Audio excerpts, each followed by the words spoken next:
નમસ્કાર, મારું નામ છે કુણાલ. તમે જોઈ રહ્યા છો રીતમ ન્યૂઝ.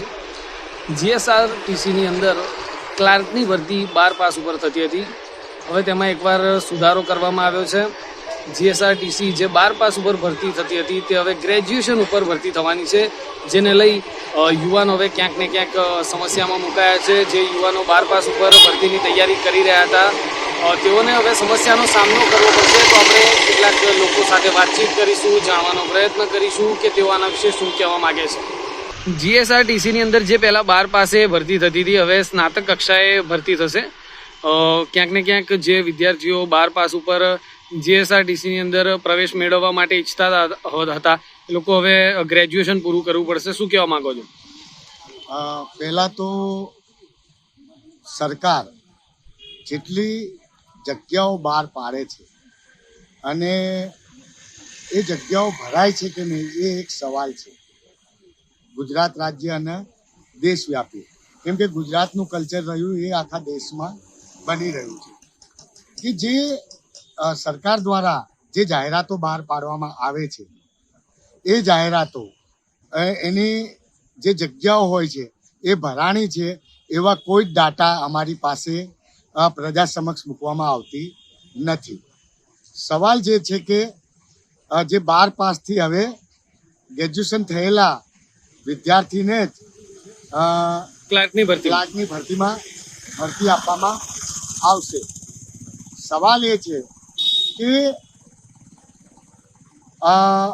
સરકાર દ્વારા જે બાળકોને શિષ્યવૃત્તિ આપવી, પછી એમના માટેના જે ઇન્સ્ટિટ્યૂટો ઊભા કરવામાં આવ્યા હતા, કેમ્પસ જે ઊભા કરવામાં આવ્યા હતા, એમાં સરકારે જે એમને રિક્વાયરમેન્ટ જે પ્રોવાઈડની આખી હતું એમાં એ બેક થઈ રહી છે.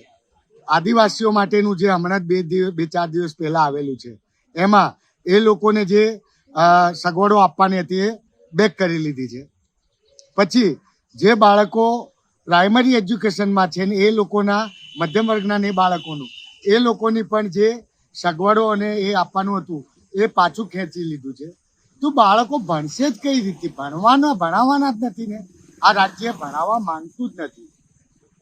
તો તમે એમ્પ્લોયમેન્ટ એક્સચેન્જ સુધી પહોંચો ને એ જ સ્થિતિ રહેવાની નથી. રહી વાત આ જે આપણે 12 પાસથી જે ગ્રેજ્યુએશન થયેલાઓની વાત, તો સરકાર આમાં પણ એવું બની શકે કે આ એવા કયા લોકોને ચોક્કસ લોકોને આ ચાન્સ આપવો એ પણ એક આનો એક ભાગ હોઈ શકે. જો ભરતી આવવાની છે ને ઇમિડિયેટલી આવા કોઈ પણ નિર્ણયો લેવાતા હોય ત્યારે આ વસ્તુ એક શંકા ઉપજાવે છે. જેમ અત્યારે શિક્ષણ પૂરું થવા આવ્યું છે અથવા બીજી ઘણી બધી એવી જગ્યા છે કે જે ગયા વર્ષનું હજી ચૂકવણું આપ્યું નથી. તો સરકાર આ જે બધી વસ્તુ રહી એ પૈસા નહીં, નાણાં નહીં, મતલબ બજેટ નહીં આપવું, આ બધી વસ્તુ રહી એ આ રાજ્યના 70% વધારે લોકોને અભ્યાસથી વિમુખ કરવું અને જે તે ભરતીઓ રહી એ ભરતીઓમાં મળી આવતા નથી. વંચિત સમુદાયમાં હજી પણ ક્યાંક ને ક્યાંક શિક્ષણનો અભાવ જોવા મળે છે, ત્યારે આ પ્રકારનો નિર્ણય શું લાગે છે? વંચિત સમુદાય માટે ક્યાંક ને ક્યાંક ખોટરૂપ સાબિત થઈ શકે છે? ખોટરૂપ નહીં. આજે આપણે જોઈએ તો જે યુવાનો ઇન્ટરવ્યૂ માટે અહીંયા જગ્યા 10 હોય અને 10,000 કે 5,000 કે 2,000 એટલા લોકો એના માટે ફોર્મ ભરતા હોય ત્યારે તમે સમજી શકો છો કે યુવાનો આજે પણ ખોટમાં જ છે, ગઈકાલે પણ ખોટમાં હતા. અને જ્યારથી આ સરકાર છે ત્યારથી તમે એવા કયા ઇતિહાસ બતાવી શકો એમ છો કે આ સરકારે યુવાનો માટે સકારાત્મક કામો કર્યા છે, વિદ્યાર્થીઓ માટે સરકારી કોલેજો ઊભી કરી છે, જે સરકારે આ નવી શાળાઓ ઊભી કરી છે, જે શાળાઓ છે એ બંધ કરે છે, જે 9માંથી ઉપર ભણવાની જે શાળાઓ છે એ ખાનગીને ઓપોર્ચ્યુનિટી આપી રહી છે, જે છે એને કઈ રીતથી બંધ કરવી અને ખાનગી મળતિયાઓને કઈ રીતથી એ હેન્ડઓવર કરવી. તો આ નિર્ણય ક્યાંક ને ક્યાંક કઈ રીતે તમને લાગે છે યુવાનોને તકલીફરૂપ સાબિત થઈ શકે છે?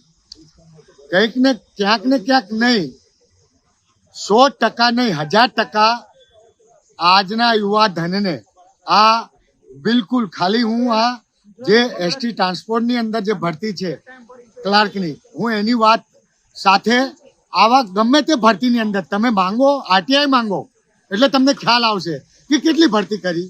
તમને હું એવા 1 મહિનાના ડાટા આપું કે ઘણી બધી ભરતીઓ માટેની એ લોકોએ એડવર્ટાઇઝ બહાર પાડી છે, પણ કેટલીઓ ભરતી કરી. એમ્પ્લોયમેન્ટ એક્સચેન્જ શું કરે છે? એમ્પ્લોયમેન્ટ એક્સચેન્જ રહ્યું એ જ્યાં પ્રાઇવેટમાં ઓપોર્ચ્યુનિટી હોય, હવે પ્રાઇવેટ રહ્યું એ એને જોબ પરમાનન્ટ આપશે, સુરક્ષિત આપશે, સલામતી સાથેનું આપશે, એની કોઈ ગેરંટી નથી. અને આ વર્ષોથી આ ચાલુ થઈ ગયું છે. તો એમ્પ્લોયમેન્ટ એક્સચેન્જ રહ્યું એની ભૂમિકા શું છે એ પણ તપાસવી જોઈએ, કેમ કે જે પણ ત્યાં જવાવાળો રહ્યો એ એમ્પ્લોયમેન્ટ એક્સચેન્જ સાથે કનેક્ટેડ હશે. તો આ બધું યુવાઓએ કરવું જોઈએ છે કે આ બધું કેમ નથી થઈ રહ્યું, ક્યાં ગોલમાલ થઈ રહી છે, સરકાર અને અધિકારીઓની ક્યાં મિલીભગત છે, અને જે રીતથી આ આખી વ્યવસ્થા જે નોકરીઓની રહી એ કઈ રીતથી પડી ભાંગે એના માટેનું ષડયંત્ર છે બહાર લાવવું જોઈએ. જીએસઆરટીસી ની અંદર જે ભરતી ક્લાર્કની 12 પાસ ઉપર થવાની હતી, હવે તે ગ્રેજ્યુએશન ઉપર થવાની છે. શું લાગે છે આનાથી યુવાનોને કેટલી ખોટ જઈ શકે છે? જોવા જાય તો બહુ વધારે ખોટ થઈ શકે છે કે યુવા પેઢીને આગળ જતા 12 પાસ હોય કે 12 પાસ થઈને અમે સરકારી નોકરી કરશું, વેલ સેટ થઈ જશું, સરખી રીતના લાઈફ થઈ જશે, લગ્ન વગન કરીને સારી લાઈફ જીવશું. ફાયદા ના ચાલે. સરકારને 12 પાસ માટે કે 12 પાસ અમુક છોકરાઓને ભણવાની ઈચ્છા ના હોય બધા, તો કે 12 પાસ કરીને અમે ગવર્મેન્ટ તૈયારી કરી શકીએ, એવું બી કરી શકીએ. તો આવું સરકારને ના કરવું જોઈએ, કેમ યુવા પેઢીને આગળ જતા તકલીફ પડે પાછી. તમારા વિસ્તારમાં યુવાનો 12 પાસ ઉપર તૈયારી કરે છે? હા, મારો એક ફ્રેન્ડ બી છે, એ બી 12 પાસ ઉપર કરે છે. એક બીજો ફ્રેન્ડ છે, એ બી 12 પાસ ઉપર કરે છે. જે પહેલે જે ફ્રેન્ડ છે એ દોડની રનિંગ 2 દાડા પહેલા જ છે.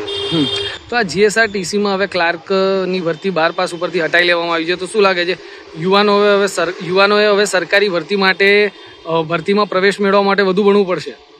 વધારે તો ભણવું જ પડશે ને. હવે સરકારે કીધું તો ભાઈ કરવું જ પડશે. સરકાર કરશે એવું જ કરવું પડે, ચાલે ને એની વગર.